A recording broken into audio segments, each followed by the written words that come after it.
both team and now these haters salty. What's going on, everybody? Welcome to IE Sports Radio. I'm Niners Jess, along with Ty Alston, Maddie B, and your girl Bex. We are the East Coast Red and Gold. How's everyone doing on this Wednesday, April 17th? Doing good. Fantastic. Is it the draft yet? Are we there yet? Like, are we there yet? We are 8 days away. Oh, I am ready for this ride 8. to be over.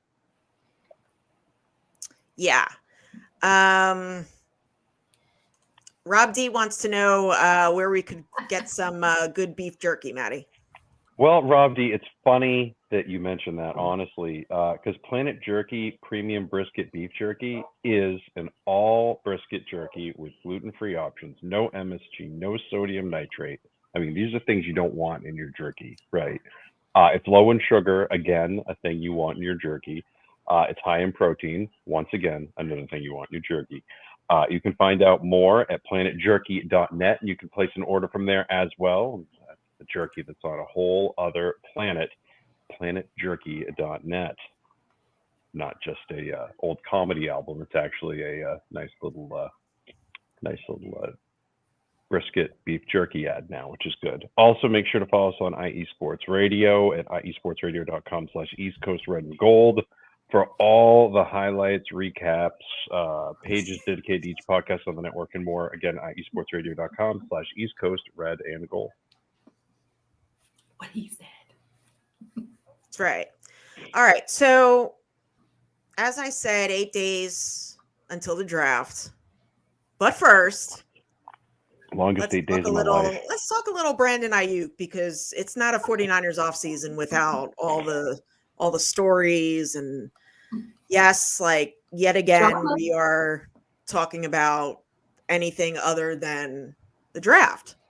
One less follower on Instagram for tonight. Yeah. So the latest that I just actually saw was that the Pittsburgh Steelers are aggressively pursuing Brandon Ayuk. And that one source says that they would be surprised if they do not land him. And Wow. I believe the Steelers have the 20th pick in the draft.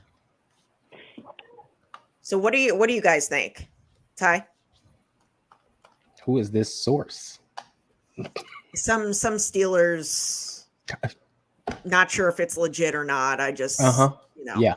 This is the same Steelers source that said they weren't going after any out of the building quarterbacks this year. Exactly. Probably. That they were sticking with Pickett. And yeah. Yeah. You know, I was thinking about this whole thing, and it's funny. It's like the drama isn't with the 49ers or with Brandon Ayuk. It's all outside stuff, all outside people, right? Some guys on the East Coast writing about this. Why? Why? Some guy who's a Steelers radio guy talking about it. Some lonely guy who has no life just following Brandon Ayuk's Instagram account all day, every day, typing in that route. typing in 49ers. Oh, they're still there. Let me check back in an hour. 49ers. Oh, they're still there. Let me check back in an hour. Like, you got nothing better to do? Read a book. Get a hobby. Yeah. People need to get over this stuff. It's the dumbest thing ever. And it makes no sense. It just doesn't. And remember, going back to the Pittsburgh thing, remember how the whole Pittsburgh thing started? It's because Brandon Ayuk tweeted, "Hey, Mike Tomlin, they say we look alike." Mm-hmm. And then everybody was like, "Oh, he wants to go to Pittsburgh." Yeah. Nope. It's mind-numbing how people just conjure up stuff in the off season because there's really nothing to talk about right now. Maddie? I think what's maddening is that we're going to once again live through this, right? Every off season has this same subplot, right? The same. Who's unhappy with their contract now? Oh, it's Brandon Ayuk this year. Last year was Nick Bosa, and the year before that it was Deebo Samuel, and the year before that I think it was George Kittle, and the year before that I think it was Fred Warner. And you could have flip-flopped those two. Either way, it's fine.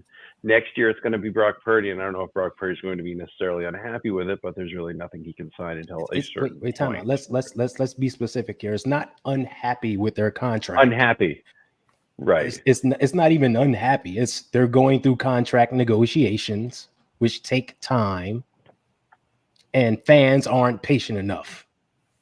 They're unhappy with the current speed of the negotiations, right? I think that's the biggest thing, because I think that's the one consistent piece, right? If we look at the consistent piece around there, and I'm setting fans aside for a second. I'm just strictly talking about the players. Whether this is just the stuff that they go through based on what their agent tells them, whatever it is, it's the same thing every offseason. And sometimes it affects the team, and sometimes it doesn't, right? But the thing that I'm kind of continuing to go back to is it seems like this team never has any margin for error, right? There is no margin for error with this team. In a one-game scenario, in a season-long scenario, there is no margin for error. So all these other things that get distracty and drag on, like, it takes away from that already non-existent margin for error. Do you think last year would have been a better year if Nick Bosa had gotten into camp around the end of July as opposed to the end of August? I do, right? Maybe not. Yep. Who knows? But I think it would have. Do I think Deebo Samuel would have had a better year the year before if things were signed up at, say, around June 1st, as opposed to, say, I don't know, whenever the hell they were done around July, right? Probably. Like, there's already such a tiny margin for error, and there's so little margin for error.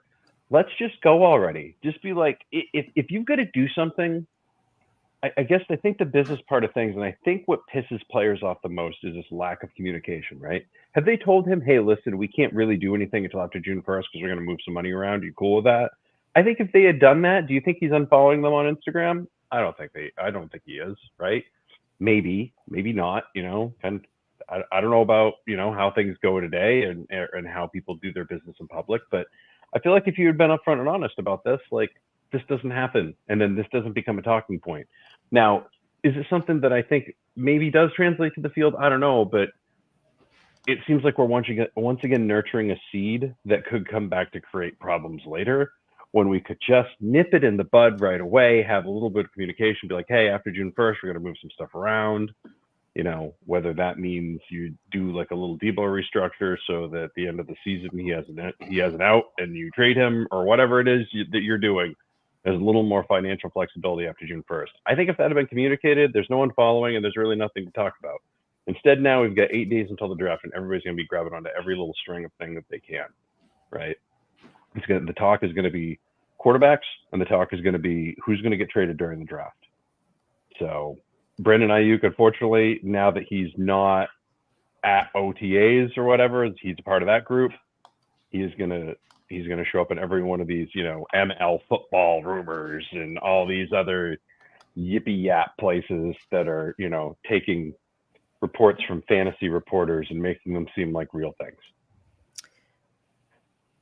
What I don't understand is he's been at the facility, right? Like, he's been like working out and stuff. And now OTAs roll around and David Lombardi says that he's there. And Maddie, you had said that Matt Mayoko said that he's not there. Right. Where's the secret? Like, is he at OTAs? Is he not at OTAs? I feel like if he wasn't at OTAs, wouldn't that be a thing? But yeah, I think it would have been reported elsewhere by now that everybody would have been talking about it. And what's weird about it is, and Matty Mayoko put it in his thing, like, I don't know, like paragraph 7, that I was not there all of a sudden. Huh? Like, I just read yesterday that he was. So is he or isn't he? Like, that's and his Instagram story pretty much says that it's, to me, like, just reading into it a little bit, is that he is there. He was showing up. Does he have an agent, Matt, to communicate what the process is? I would find it hard to believe that he is sitting there in the dark and not knowing when the 49ers are going to have money to move around. And maybe he thought, it's insulting that he didn't have something offered already. Maybe.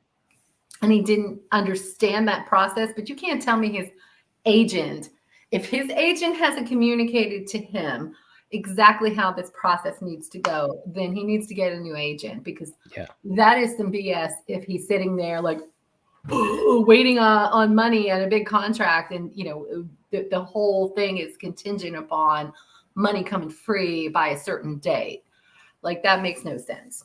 I think it's just posturing and his initial emotional reaction, and they've all done it. They all overreact, and they show up out of shape and not ready to perform. So at least if he's in the building and he's working out, then I think that's a very different take. Because even you listen to Nick Bosa, you listen to Debo the year after when they didn't show up, they flat out admit, I wasn't ready, I was out of shape, I was out of sync. It took me half the season to get where I needed to be. And if he's not doing that in secret, I'm okay with it. Be in the building working out, be reading the playbook, be there in that capacity, even if you're not going out there participating.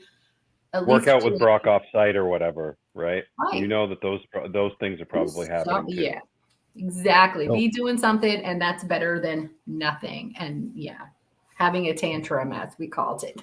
So this is why the whole he unfollowed the team thing is just so overblown and idiotic when you think about it. They all do for it. people to overreact to it. Yeah, it's over. It doesn't. What does it mean? Right? Well, he unfollowed the team. What does it mean? Absolutely. See, it bothers me. It bothers me because it's stupid. It's stupid. Right. Yes. It's petty and childish. That's what bothers me. For that's older adults, we understand that it is stupid. Like, and I these almost young like guys I need see to learn that. Right. And I see like all these things, and I'm like, you know what? Like, grow up. You know, you want to be a leader on this team, and and stuff like that. Like grow up. You know, I mean, and his agent, I believe, is Ryan Williams, who's a very good friend of John Lynch. Lynch. Right. A lot of these guys say, oh, I leave that stuff to my agent. I find it very hard to believe that the agent doesn't communicate to the player. Exactly. They do. Well, I was trying to, I was going to get to that. Oh, go ahead. It's stupid, right?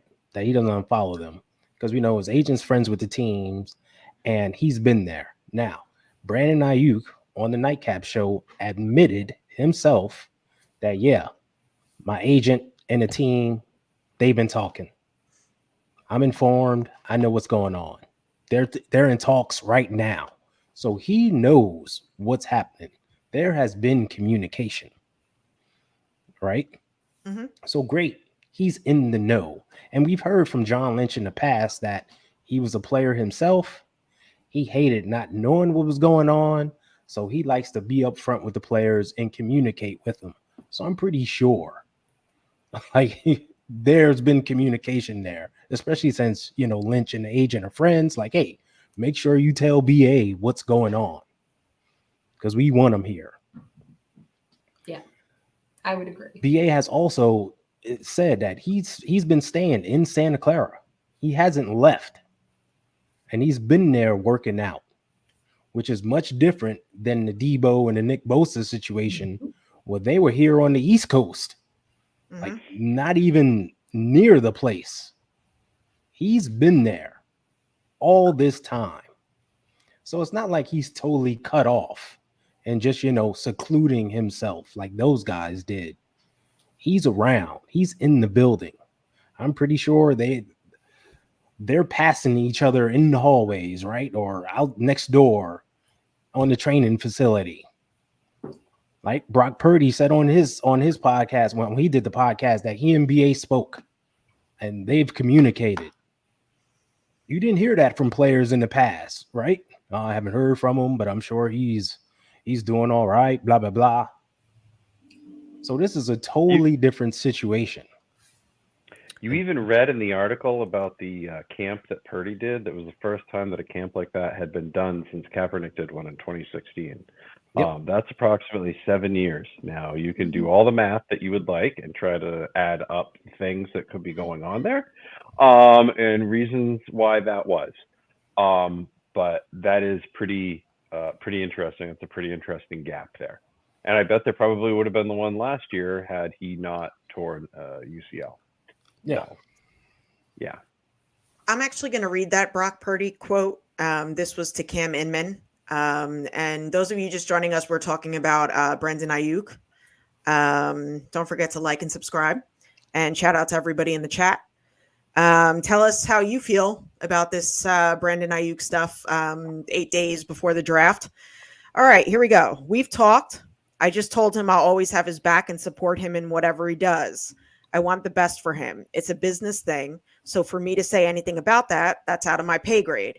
He and I talk through things and I hear him out. At the end of the day, what he's done for me, giving me an opportunity to come in and throw him the ball, I'll always be thankful for that. What do you think of that quote? It's almost like he's saying goodbye in some sort Yes. of ways, doesn't it? It's like That's what I think. I'll always support him in whatever he wants to do. It sounds like somebody's getting a new job somewhere. Like they're going to be the assistant to the regional manager in Scranton after being in Trenton for so long. That's what that sounds like to me. I feel Do I like think that's what the case is? No, but that's what it sounds like. yeah, it does, to me it does sound like a goodbye as well. I feel like, maybe he could have said, I want him here, or, something along those lines. I don't know. That's what I think. What do you think, Becca? I think it's diplomatic. I think he's trying to walk a very fine line between not sending a message that he's going to be here or a message that he's gone. And, he's just expressing from his personal experience, hey, this guy, I love him. And he gave me this chance. And, he's given me an opportunity to throw him the ball. And like they grew up together and played together. So no matter what happens, I think that's just a sincere take from Brock Purdy, who is a normal, down-to-earthy kind of person. And I don't think he's trying to play politics there with any spin. I just think he was speaking from his heart, from his personal feelings about him. And I don't think it's any, beacon in the night on which way this thing goes in the wind. Yeah, that's humble Brock, right? Yeah, he's just so humble and nice, and he's gonna say good things. Yeah. Like I got my friend's back, right? I got my friend's back, and whatever he decides, I got his back. I'm just so happy that we played together and I had the opportunity to throw him the ball. That's humble Brock. That is Brock. That's what you're going to get. We're talking about a guy who still calls everyone sir and ma'am. Yeah. Right? He's not going to be like, oh, I want him here and then make a brash statement. Nope. It's going to be nice and PC and hey, I'm for my guys and I just love balling with my guys. That's the way I see it. Yeah. So Adam Schefter listed 6 guys that he thought would get contracts. BA's name was not mentioned. Do you think that he just kind of missed on him, or think that, BA's on his 5th option, so probably won't get one? What do you think?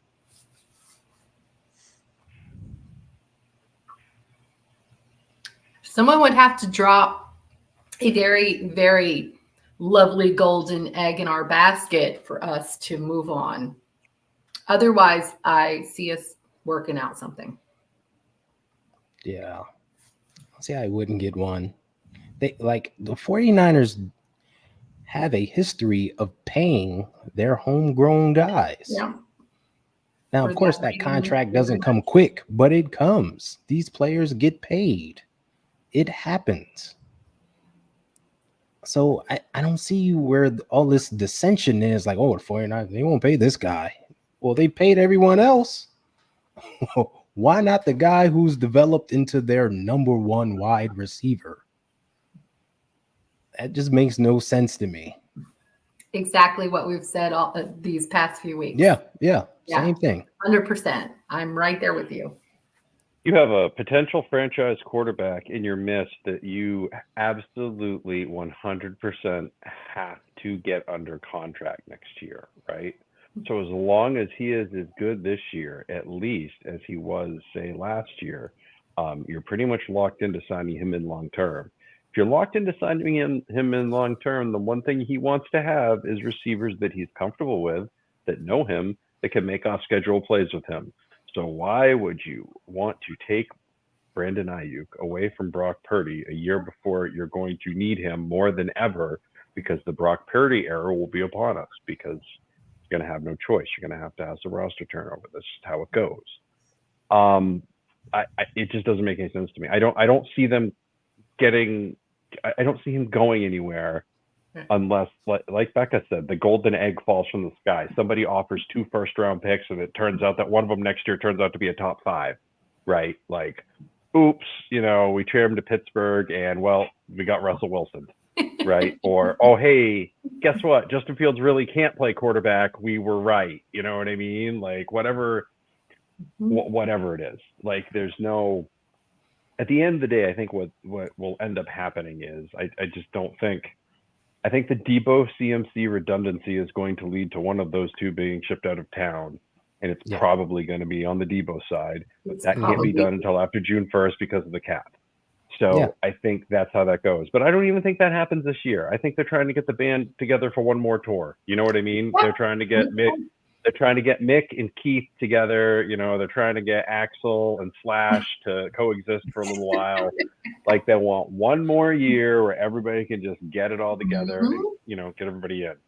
The Trent Taylor thing was kind of an example, right? It's kind of cool to have him come back in. I think that's perfect. I think that's a good thing for Kittle too. Might keep him a little bit, gives him a playmate, have his tag team partner, a little bit. You know what I mean? Quality time.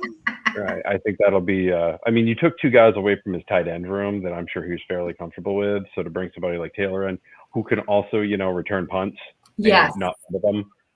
Ray replacement, not the Ayuk replacement.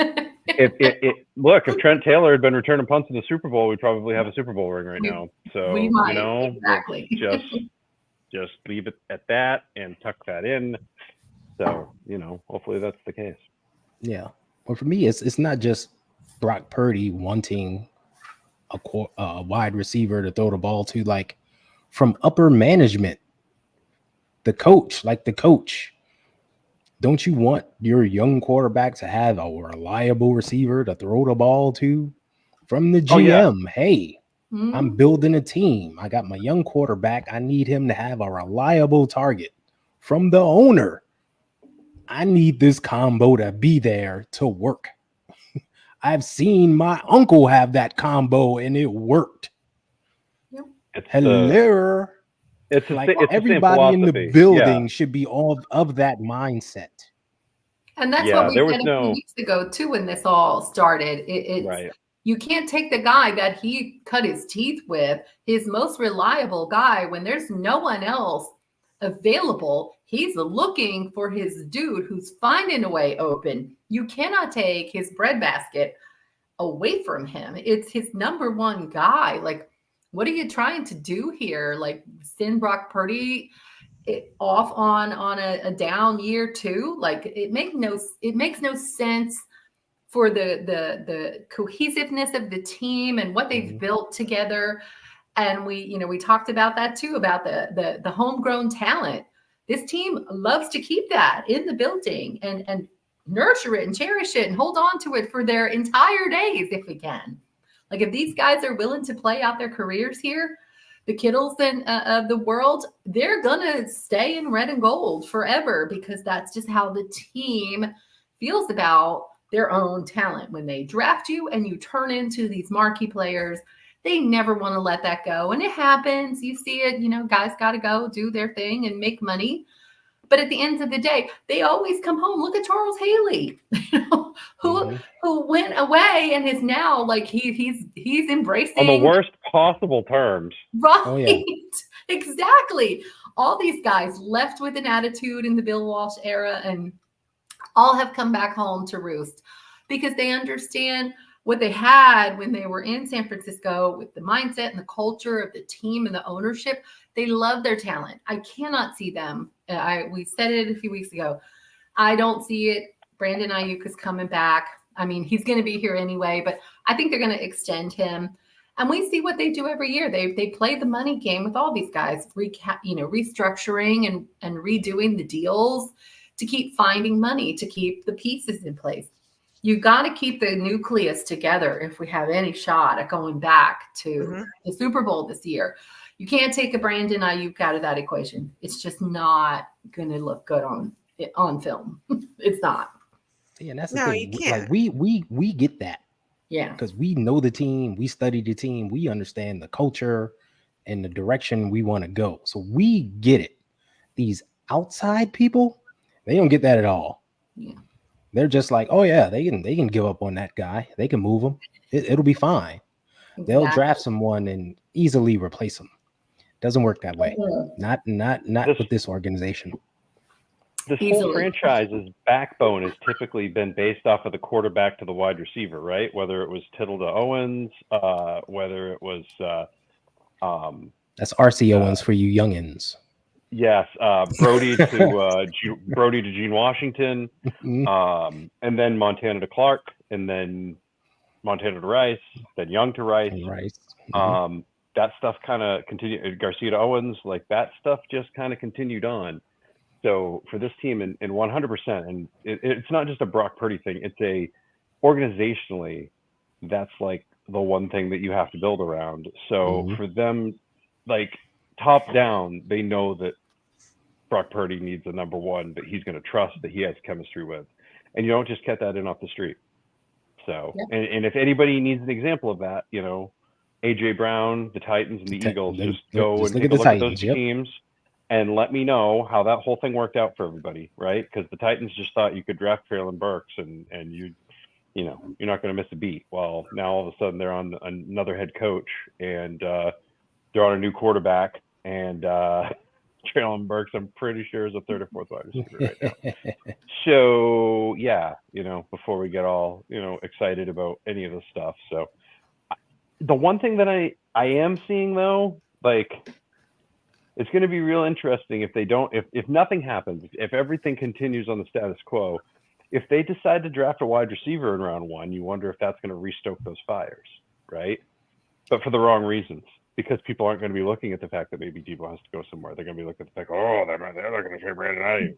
That's what I think is going to happen. I think they are going to end up getting a wide receiver towards the end of round one. I don't even think it has to be toward the end of round one. Yeah. Like, we can draft a wide receiver in the 4th round. 5th round. Yeah. And then the birds will start chirping. Well, that'll be telling. Don't you think that'll be a canary in the coal mine if we start to draft a wide receiver in round one? Not necessarily, I know we need to fill the cupboard.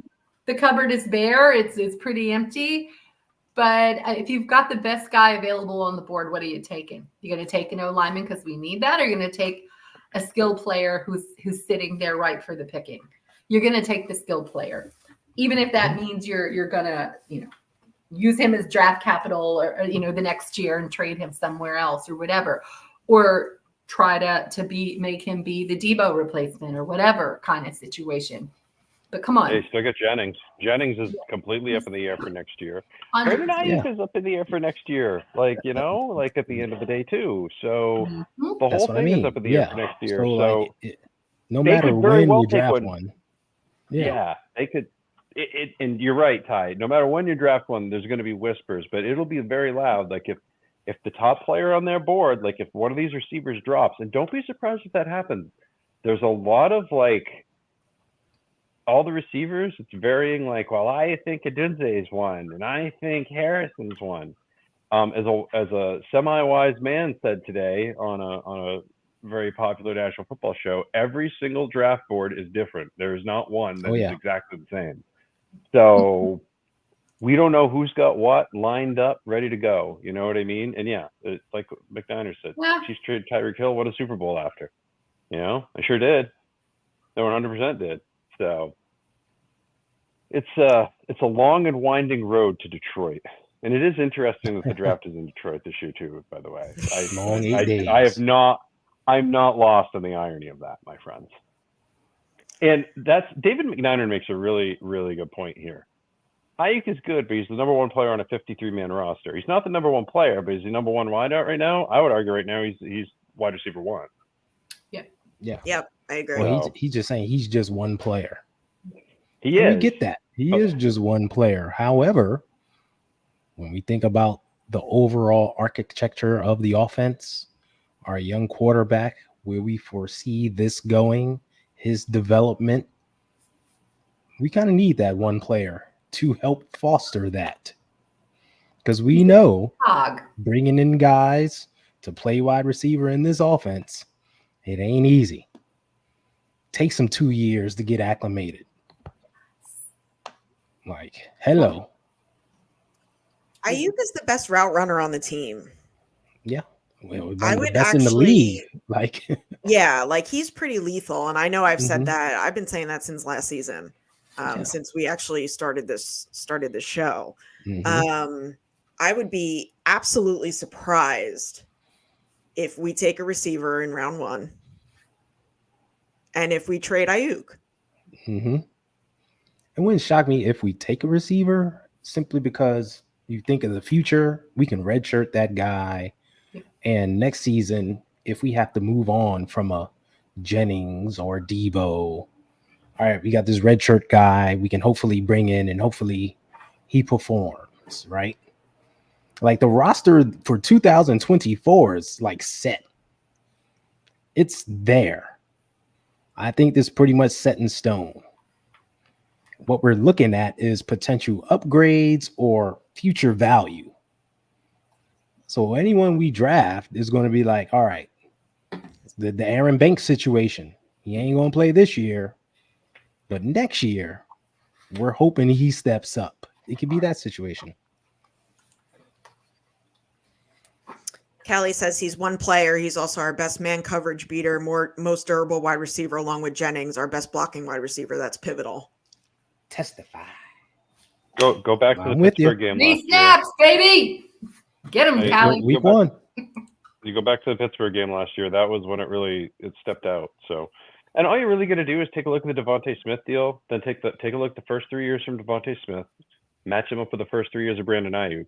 Then look at year 4 of Brandon Ayuk and say, oh, well, that's what Philadelphia's paying for. They're hoping that Devontae Smith kind of has the same year that Brandon Ayuk does in year 4, right? So basically, you've already got kind of the financial numbers there. Just work it up, spin it up, move it on, and be like, yeah, we're going to sign this June 1st. You good? You good? Yep, we're good, right? Like, instead, we're going to have another month and a half of this. But, whatever. I don't know. We can talk about these receivers and how, I want this one and that one. And like Leon Sandcastle says, Jalen Polk or whatever. We don't but know. we know how Kyle is with receivers. Exactly.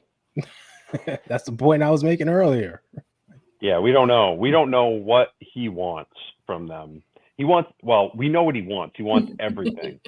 So for him to do that, everything he basically has now to he's break doing them right down. now. Yeah, from them he's a day military one. drill sergeant.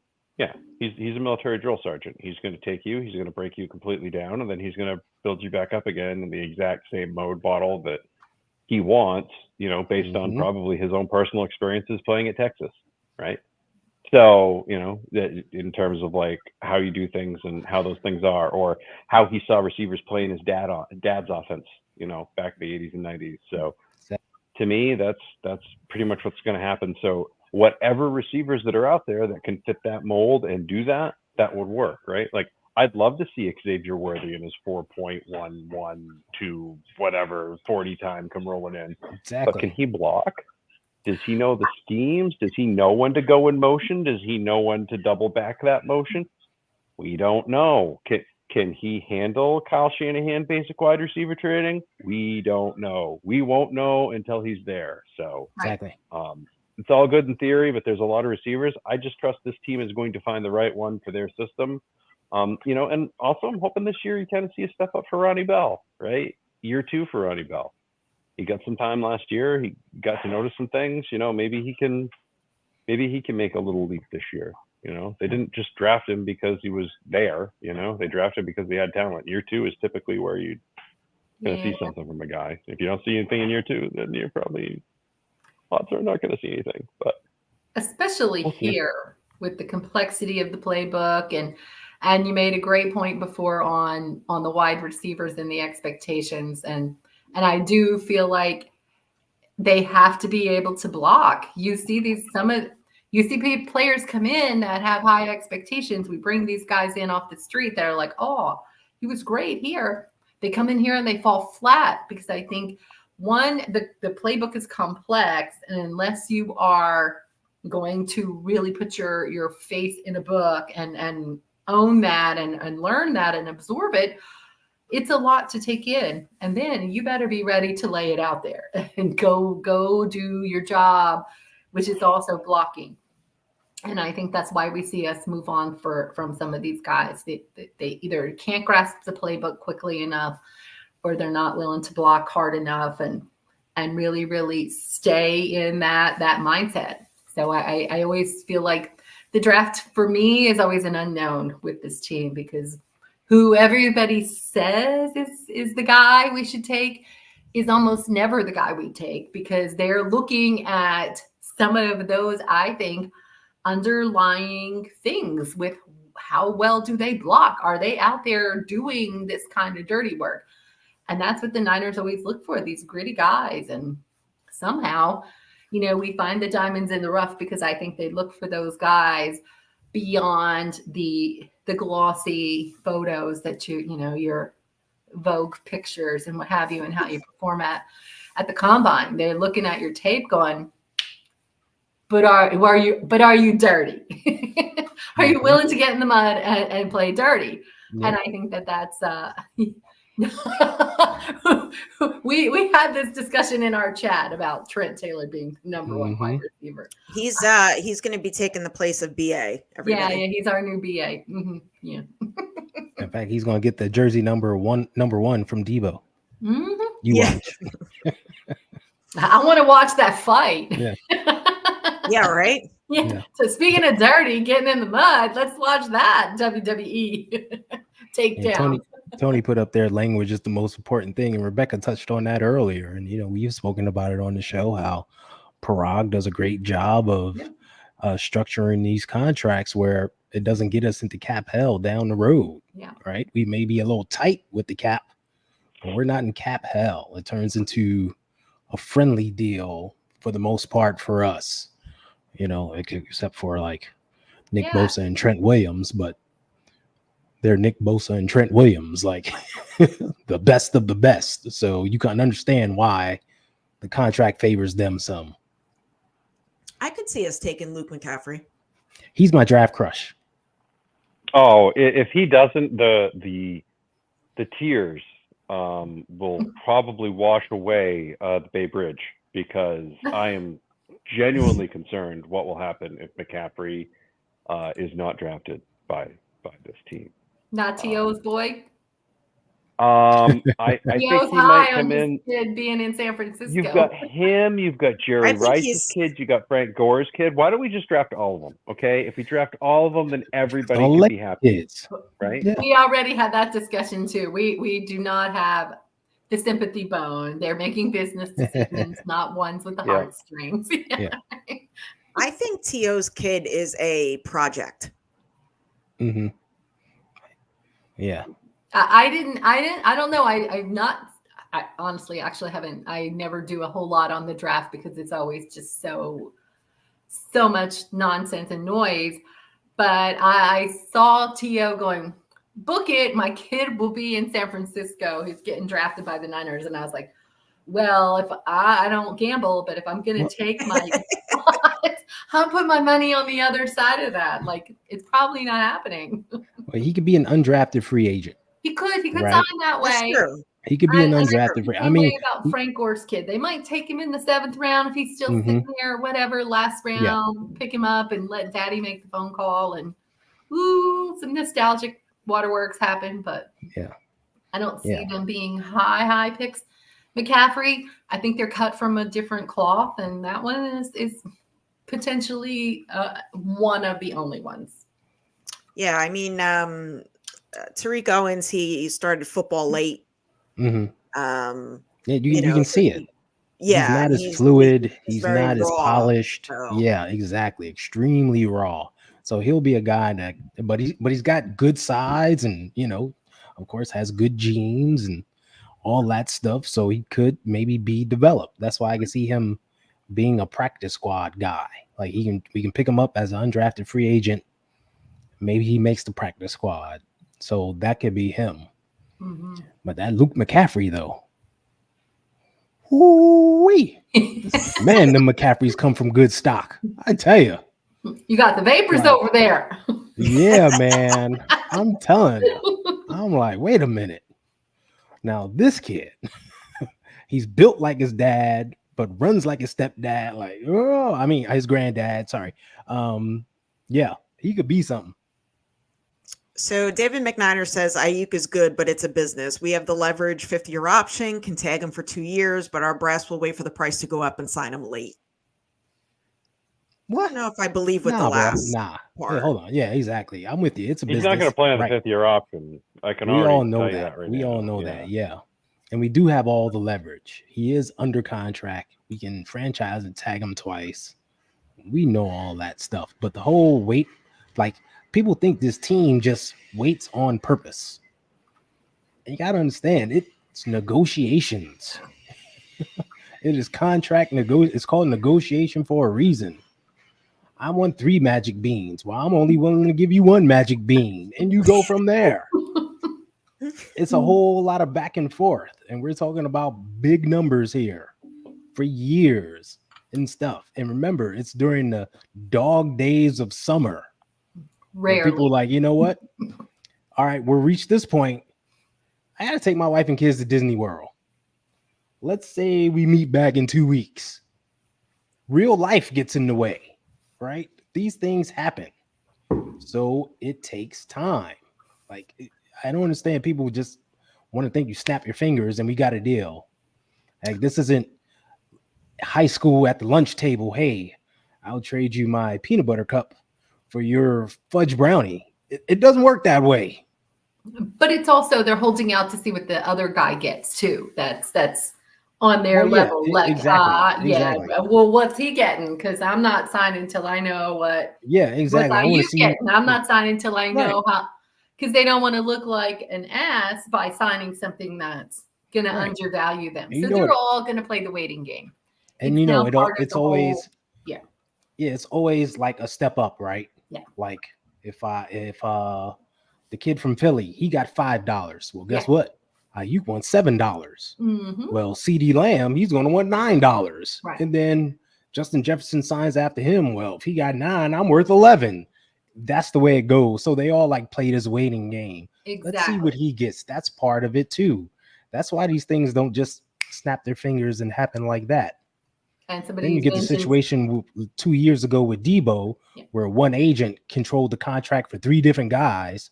So he's playing everybody like a fiddle, waiting for all. Yeah, he's got all the cards, and he's, just playing. Well, we want to see what they pay him, and hold on, we're not going to talk to you because I got to wait to see you what this team says they're going to pay me for its guy, and then I'll tell you what we want for him. Disaster. So, I hate this time of year. Yeah, and somebody mentioned Devonta Smith, but it does come down in some of these long-term contracts, the guaranteed money too. Like what's guaranteed in there, what's incentives and bonuses, and all of that stuff comes into play. So the number's one part of it, but the meat of it is what are we guaranteeing in there and all that stuff. But And a lot of players now, they want that guaranteed money. That matters the most to them. The guaranteed money and the magic beans. That's what they want to know. So McNider wants to know who we're willing to lose to keep Ayuk. Well, you already lost Eric Armstead, so I think that was probably that, right? Mm-hmm. And then you're probably going to lose Deebo Samuel next year, probably after this year. So I think that would be that. Like anyone else really isn't going to do a bunch of different things. So And also, when you sign Ayuk this year to a bigger deal, that lowers his current cap number. His current cap number is like 14 million. If you sign him to a bigger Yeah. deal this year and you give him some money up front, you can actually lower that deal so you can save some money and make some things happen. So this year's not the problem if you sign Ayuk. That's not the problem. Right. It's next year. So, yeah, you're going to lose Debo if you sign Ayuk. That's pretty cut and dry. And I don't, I think we all pretty much know that. So. But even so, if Ayuk's willing to structure his contract in a certain way, like he can make 10 this year and only 14 next year, and then the big money doesn't happen until 2026. Like, so that's part of the negotiation. Like, all right, how is your contract going to be structured? Are you willing to accept X amount and Y amount to get the Z amount and things of that nature? That's why this stuff doesn't happen overnight. Yeah, nobody's accusing anyone of playing dirty or anything like that, Right. but there's different levers and different things that can be pushed to make things happen. But for this year, yes, it's going to be a thing. But yeah, next year people are going to be lost. But we know people are going to be lost because next year they found their quarterback that they want to pay. So that's Brock just how it is. Purdy, So, before Brock Purdy gets that contract, he has to have another outstanding year. yeah, Yeah. he has to Like, be this year at doesn't least matter. as good as he was this Last year. Yeah. Yeah. Like Right? 2023 won't matter if he stinks it up in 2024. And I'm not saying that like Yeah. he'll be like terrible, but Yeah, it's no, like, you don't and think that. because But he's even said it. yeah. Like I have to, get better at certain things and, and stuff like that. Michael Diaz hasn't waiting until training camp to get contracts done hurt the player's performance. Debo, Bosa, and Warner all had down seasons due to late contract negotiations. 100%. Whose fault is Yes, that? but everyone hates us, so they just continue to do it. Wait, hold on. Whose fault is that? The team or the player? Or the agent and a combination of Right. all. You know what? Like- I think like in we every saw- single scenario, there's probably a little bit of blame to go around for each because there's probably, I like to call it's blame pie, right? You got the pie chart. I'm going to put most of the blame on the team, mainly because this seems to be how it is and it's consistent. And there's one consistent thing in this. Doesn't matter the agent, doesn't matter the player, but the team stays the same, right? So it's the same thing that's happening every time. And you'll also hear later on that even though we're really good with the negotiations and things really help the team and things of that nature, that's not necessarily player friendly, right? So that's why some of these things maybe drag out a little longer. Whether it's they want to drop a roster bonus on April 1st as opposed to the last day of the league year. Different things that they like to do, different levers that people like to push back on a little bit. It's a negotiation. Sometimes it takes a little longer to close the house deal, but unfortunately, it seems like every year there's this long house deal that has to close, and we've got to send back new paperwork, and stuff has to happen all the time. And they need one more pay stub, or they need this, or they need that, and you just get like the margin for error, as we said earlier. The margin for error is so thin. I just don't think you could afford to cut into it anymore. And of all the years, this is a year you cannot cut into the margin for error at all. Like this, I want to see a Brandon Ayuk press conference on June 3rd. Frankly, I want to see one on May 1st. Honestly, if I could see one in an hour, I'd be thrilled. But I'll settle for like June 3rd. I don't want any sort of July thing. Oh, he's here working out, but he's not working out on the field. We hope to have him here soon. Like, I don't want that. I don't want that, because then we're going to have the, well, I was distracted because the contract all last offseason. Sure, yeah. I don't want another one of those. I do not want another one of those. He took a huge jump from year 3 to year 4, and I would like to see like him either maintain what he did in year 4 and year 5, or take even a little bit further of a jump forward in year 5. I do not want to see a step back. And we've seen that with every other person that has done this negotiation in the offseason. So please, someone make it stop. Get the hamster off the wheel. The wheel. Yeah. To Michael To me- Diaz's comment, it wasn't Lamar Jackson's contract kind of late? Yeah. Yeah. And he had no Yeah, he's done agent. late. So that also makes it difficult. He was his own agent. Yeah. Yeah. So it kind of went long and went late. Yeah. To me, that's on the player. Like, you're going to be playing football whether it's for your team or another team, you know you're going to be on the field at some point. But instead of practicing, you're hanging out at the club and saying you're worrying about your contract instead of getting in the weight room, being on the field, taking care of your body.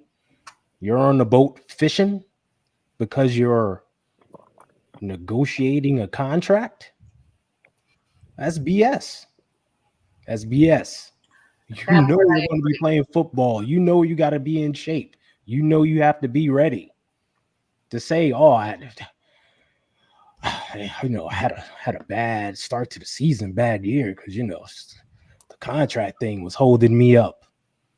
So you didn't think you was ever going to play football again, and you just didn't lift the weight, didn't run? That part. Really? Is that where you going with it? Sorry, I couldn't be in there. I'd be smacking these young dudes up. Like, don't hit me with that BS. I don't want to hear it. I don't want to hear it. And if you're the agent for this player, are you not like, get yourself in the best football shape you can be in? Because now you're about to make bank. You want to be able to go out there and perform rather than and have this big drop off and let down. Like, I mean, yes, you're going to make your money, but you're going to look like we've seen it over and over, so many examples. But I think, that's part of it. It is partly the player. They need to stop getting into feelings and having their feelings get hurt and not want to show up and hold out. And now you don't have this year's playbook and you're not part of those drills and getting in sync with how those plays get run. And you're behind the 8 ball when you finally do get there and get everything going. People are miles ahead of you and you show up out of shape because you've been on the fishing boat and party boat and wherever in whatever, tropical spot.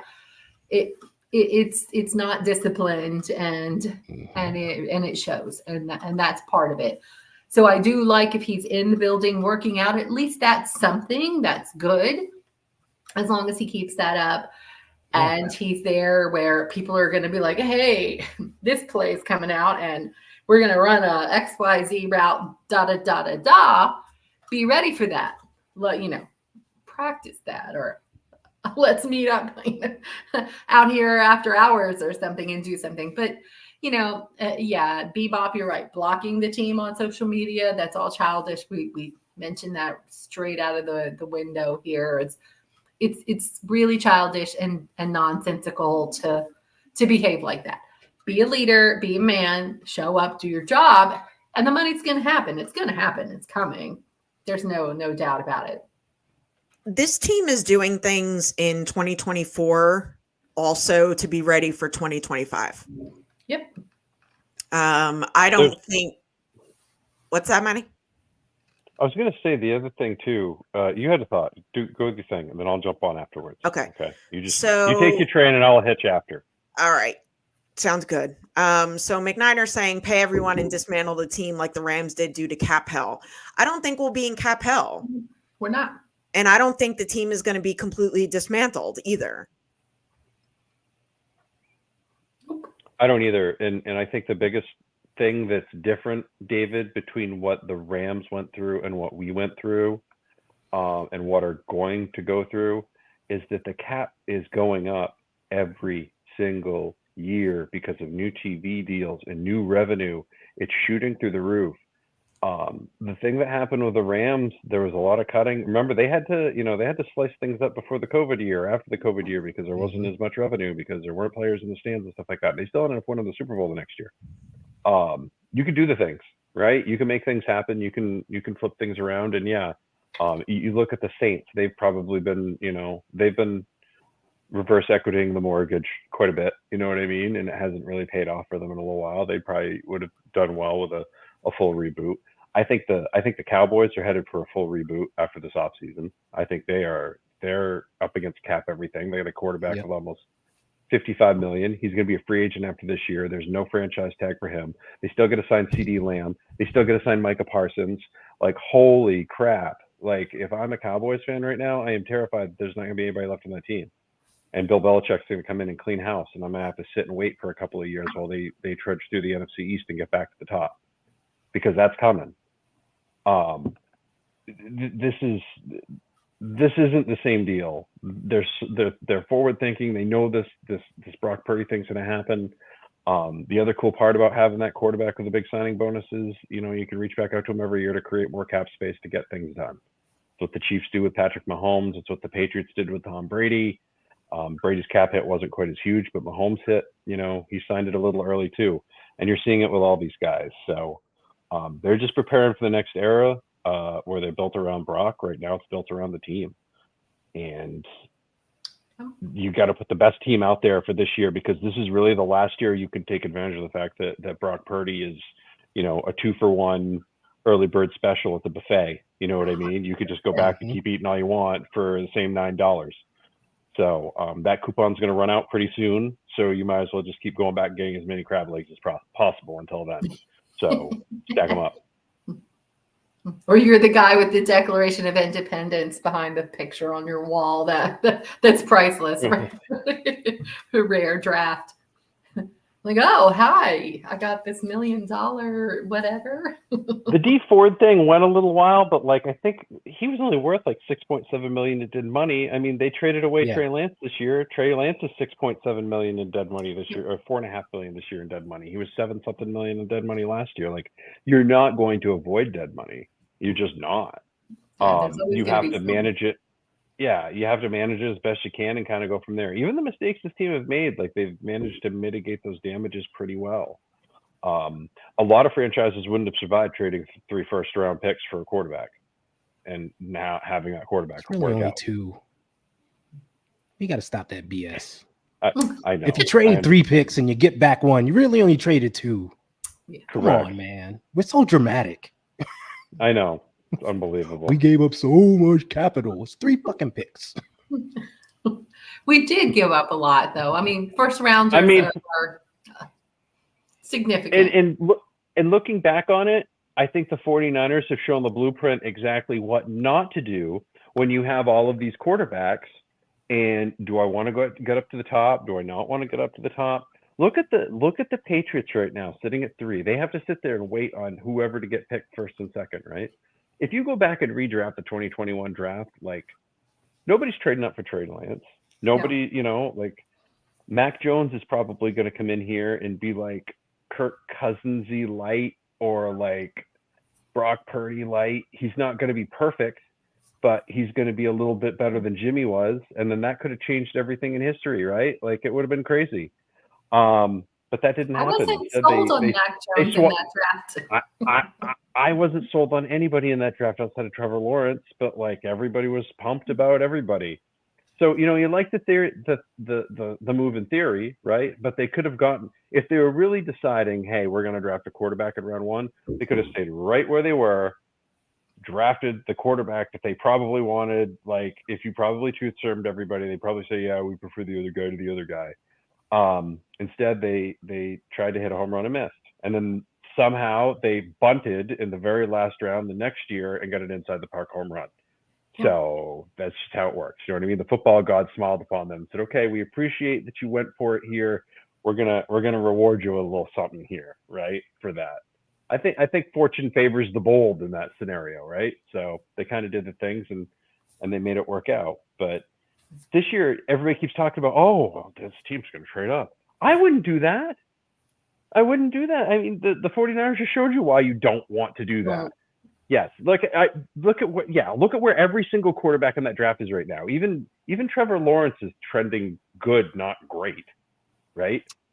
But if you take any one of those guys and put them in a different spot, does Mac Jones become passable playing for Kyle Shanahan as opposed to playing for the Matt Patricia Joe Judge monster? Right? Does Zach Wilson benefit for sitting 4 years behind somebody as opposed to having to start for a terrible Jets team? Yeah, you know what I mean? Into the fire. Yeah. Let me ask everybody a question right now. Does Justin Fields make the Atlanta Falcons a better team last year as opposed to what Desmond Ridder was? I think yes, just because Justin Fields can run for about 15 to 20 touchdowns. Desmond Ridder didn't. He also probably doesn't fumble at the same amount of times that Desmond Ridder does. So there's so many things that can go wrong in those scenarios, and the 49ers managed to make it right. And they also managed to cut bait. They also could have just hung it around like, when's Trey Lance gonna be worthy of the thing? When's Trey Lance gonna do this? When's Trey Lance gonna? The stuff that Miami's got going on with Tua right now would be going on here, and we're avoiding all that because we've got Brock. So Brock and his quarterback and his contract that's coming up, I know we're all looking at it as like, it's really a blessing, right? Yeah. Because we've been waiting for this day. We have wanted this day. It's like you're waiting so long to buy a house, and you finally get a mortgage, right? Yeah, you don't want to pay that mortgage, but at the same time, you really wanted that mortgage. We don't really want that huge quarterback contract, but boy, we really want that good quarterback. So yeah, this is a blessing. We also want to have control and paint our own walls and decorate it with our own style, right? Put our stamp on it, and hopefully it pays us back dividends, like, like most of them do at the end of the day. So you get some more hardware out of it. Jess, you're muted. Here we go. There you go. We're going to I talk saw more her mouth about moving, and I'm like, Yeah. Your lips move, but I can't hear you. I was like, uh-oh. So we're going to talk more about the draft next week, but I don't see them taking a tackle in the first round. Yeah, I mean, Offensive tackle in the first round, I should say. Yeah, if it drops, it's again, it comes down to the board. Like if they think one of the offensive tackles is one of the best players in the draft as opposed to somebody else, and he drops, boom. You know what I mean? you're gonna take it. I wouldn't be shocked if this team traded completely out of the first round and then dropped into the fours, right? One thing that you're starting to see now with a lot of these teams is they want to get up into the first round so they can get that 5th-year contract. That's really important for high ticket items like quarterbacks, offensive tackles, as an example, things of that nature. So that's a good way to do that, because then when you get into the second round and further, it's 4 years or below, lower salary cap hits, things of that nature. So I could see a lot of action for that late first round pick. Let's say somebody wants a Michael Penix, or they're like, I really got to get Bo Nix because I want to get that 5th-year option on him. So yeah, of course, yeah, well, but yeah, absolutely. So Debo has some sort of out-ish thing. I was reading about that on 49ers cap. So. But if you just it look wasn't at his until cap number, 2020, after 2025. I thought it was after this coming season. Oh, really? Yeah. Okay. And I think it's if you look at his cap hit on Spotrac or whatever it is, where your preferred cap method thing, just look at the pre-June 1st cap hit and the post-June 1st cap hit. He'll definitely be cut post June 1. And it's a night and day thing. So, and I think that's part of it, because you can also trade out that part of the year. So, and you can, you see him going to like one of those screen teams or Houston or somebody like that, or somebody that has a similar offense that would be able to utilize him in such a way. Yeah. Yeah. We do have Trent Williams, but we're not going to take an offensive tackle in the first round if he's not going to start. Yeah. That would kind of be like wasting a pick. 100%. This team is not going to find somebody. If this team finds somebody in the first round that contributes right away, either that guy's really good or we had a shitty year. Okay, that's really I don't have any other. I don't, for us or for you're not wrong. You know what I mean? Like when Aaron Banks was able to sit for an entire year and do whatever. You know what I mean? Take 2 or 3 snaps, then he plays the next year. Like they have no problems like silently redshirting people. They don't give a rat's ass. Yeah. So if somebody from round 1 comes in that's a real like, hey, something's gonna happen, like we're still not gonna know for 2 or 3 years how good they are. You know what I mean? Because after year 1 of Aaron Banks not playing, we're all thinking, what the hell's wrong with Aaron Banks? You know what I mean? Now Aaron Banks is on the LaDainian on the Lakeland Tomlinson path of oh shit, how are we gonna afford this guy? You know what I mean? So P.S. Lakeland Tomlinson, go to the Rams. What do you know? All of our sloppy seconds, man, they are just on it. On it. Okay, so I have a fun little quote. Chase Sr. had posted this from a former NFL executive. It's about Brock Purdy. Brock Purdy is one of the most talented arms that I've seen. However, I think he needs to find more fire. I want to see him get amped on the field. That's a big key for him to become a legitimate, great quarterback. Did he not I'm watch done. games? I'm done. I had it. I'm with you, Ty. I'm like ready to just throw the hat. I don't Where's think my I've ever flag? seen Where's the flag? I haven't seen a 49ers quarterback that gets that amped up for like everything and forever. Like The Jimmy whole had his ice in the moments where he got amped veins for things. thing and the whole, that's not, I don't know. I saw that and I actually thought it was kind of funny. So I wanted to bring it up to you guys. I Like, don't think tell me you Someone- haven't watched a 49ers game without telling me you haven't watched a 49ers game. That's it right there. That's what that is right there. Yeah. The kid's you first waiting start, until he runs into the end halftime? zone. He's jumping up. Yeah. He's flexing on the field. Trent Williams is clapping for him. Yeah. He's flexing with Debo and BA. Like, you want to see more fire? What do you want him to literally light himself on fire? Like, oh my gosh. Just because he That's why I doesn't hate have a this big time of year. braggadocious personality afterwards, like, yeah, I'm, like Cam Newton or somebody walking out there What up, with, Turtle? feather boas and, like some purple hat on, whatever. He's standing up there talking straight talk on the podium. And maybe that's what they don't like, that he's not coming out there going, flipping his hair. Like, yeah, do you just see what I did on the field? No, but you're absolutely right. He's excitable. He's getting his job done and doing what he needs to do. I'm like, that's nonsense. But what was the quote? You need to see. He needs to see more excitement, more fire on the field. Is that what he Oh, said? wait, hold on. Let me go back to it. However, I think he needs to find more fire. I want to see him get amped on the field. That's a big Amped on key for him to field. become a legitimate, great quarterback. You want to see him get amped on the field. That means you have literally never watched Brock Purdy play. Clearly, we need to put a clip together of Brock Purdy amp field moves. Yeah. Email I this think that, dude. that should be next week's intro, Ty. Yeah, Ty. Yeah. But there you go. Done. Done. Mr. Unnamed Exec, we got an Brock Purdy intro for hype you. Mixtape. Yeah, right. Yeah, you know what? I like Brock Purdy's fire. He is amped up. He has command of the huddle, which I like. He puts people in their place. Like a la Ray McLeod. He told George Kittle to shut up in the huddle. Yeah.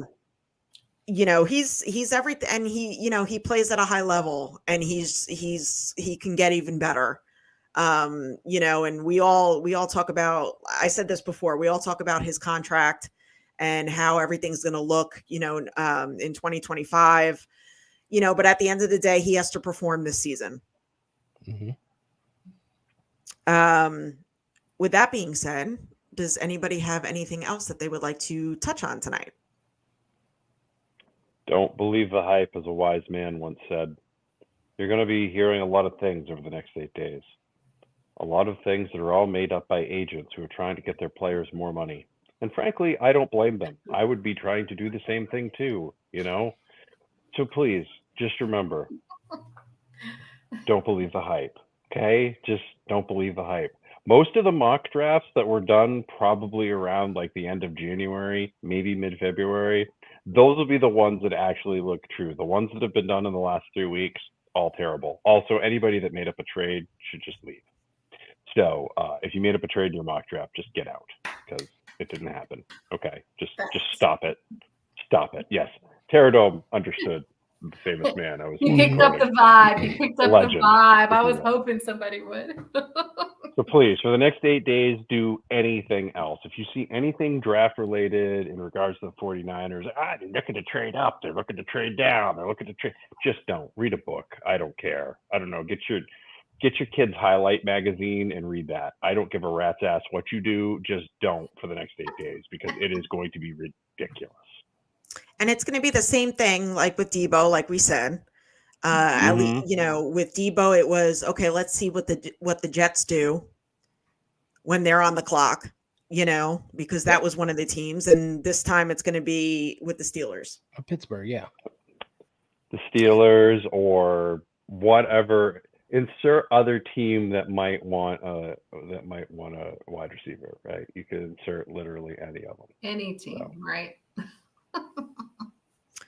All right. So with that being said, let's go to the hurry up offense and the 2-minute warning. And Becca, you're up. Well, I don't care how much Brandon Ayuk looks like Mike Tomlin or Purdy look like John Harbaugh. PB&J are sticking together. These boys, one without the other, is just going to be bread sticking to the roof of your mouth. So don't even listen to the nonsense as we just talked about. The draft is upon us. That's another thing. We'll talk about that, but it's all just going to be, in my opinion, pie in the sky.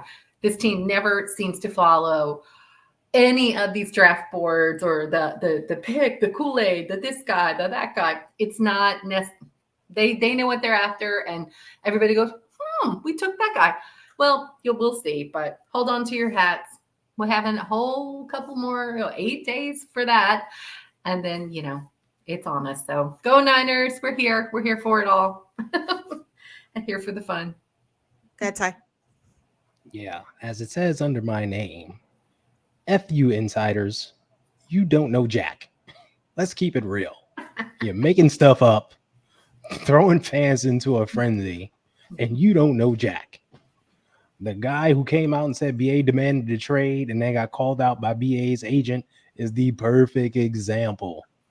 Let's stop listening to these people and just use our common sense. Thank you and good night. Shout out to everybody in the chat. You guys were awesome tonight. If you haven't already done so, make sure you like and subscribe. With what everybody is saying, don't believe the hype. We'll get through this 8 more days. Tune in next week for our draft show. As always, go Niners. Go ahead, Maddie. So you got a bang bang?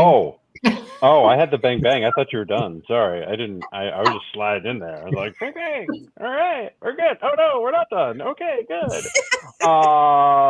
Yeah. So in terms of players, like I'm putting the over under on one of players whose last names we actually recognize.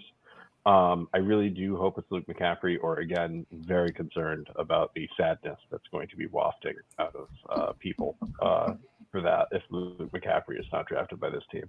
I also think that's probably a great way to maybe get Christian McCaffrey to stay around a little bit below market a year or two, because that might be something important that we have to look at moving forward. So, yes, Terradome, it's one of the few that fits my fat ass, which is one of the reasons I like it so much. So, all right. Go Niners. And again, your fashion tip for the week. Not being traded anywhere this week. Thank you. That's your hot breaking news. All right. We'll see you next week. Pew, pew. Go Niners. Bang, bang. Pew, I'm done. And of course, for the upstart 49ers, they're 6 yards away from Pontiac. 3rd and 3. We'll see a pickup sometime on the right side, possibly. Montana looking, throwing in the end zone.